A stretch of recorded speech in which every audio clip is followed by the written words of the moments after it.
Okay, we're almost there. This is a long chapter to start with learning everything online, isn't it? We're going to look at outsourcing or make or buy decisions.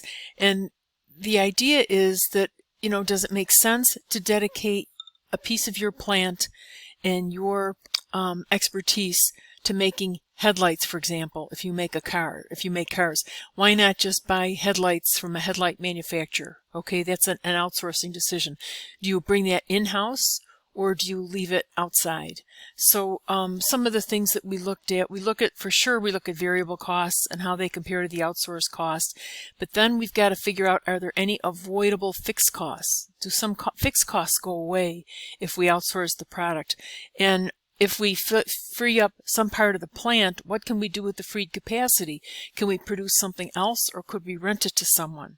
Okay, and what kind of volume do we need? So what we look at are incremental costs. Okay, and if the incremental costs of making are less than the incremental costs of outsourcing, then you wouldn't outsource the product. Okay, now the pitfalls and benefits and drawbacks in outsourcing are really important. Some of the pitfalls: you cannot use absorption costing per unit to make a decision. Okay, you really have to look at incremental costs, but there are a couple different ways to set it up. Just be aware of that in general, because if something happens to that fixed cost, then the absorption cost is irrelevant. For potential benefits, it allows a company to concentrate on their core competencies and not be spread all over the place to a lot of different areas. And you can take advantage of other companies' expertise and best practices.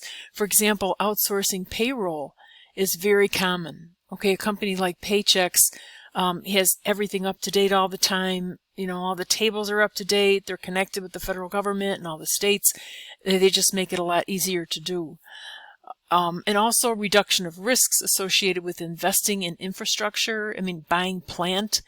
If you're not sure about what's going to happen in the future, then maybe you don't want to invest that much in fixed assets, and maybe it's lower cost. But the drawbacks are really important, and you've got to remember that you lose control over quality and scheduling. Like if you need those headlights and they're not there, what can you do about it if you got a delay from your supplier?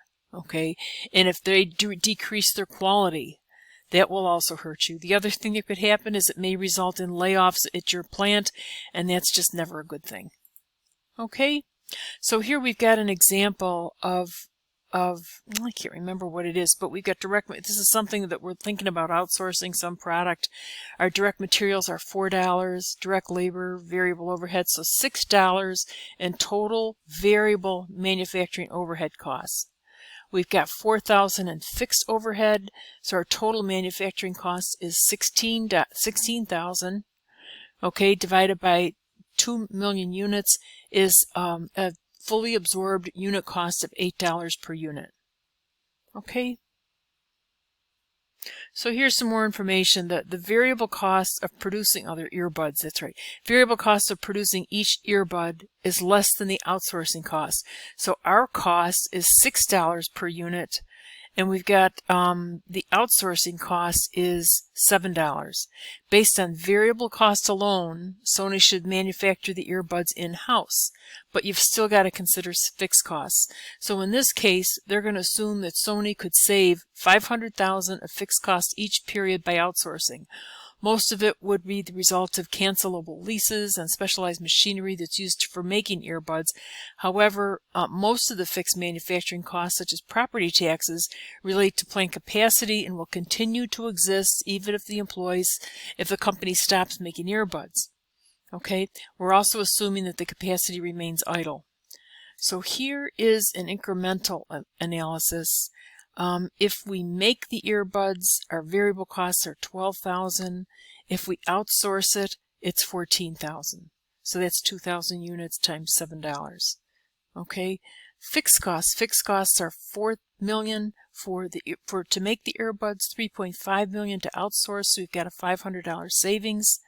So the total cost of producing 2 million earbuds, it would cost us $16 million to make them, $17.5 to outsource them, and again, it's that fixed overhead, that those fixed costs there that we forget about.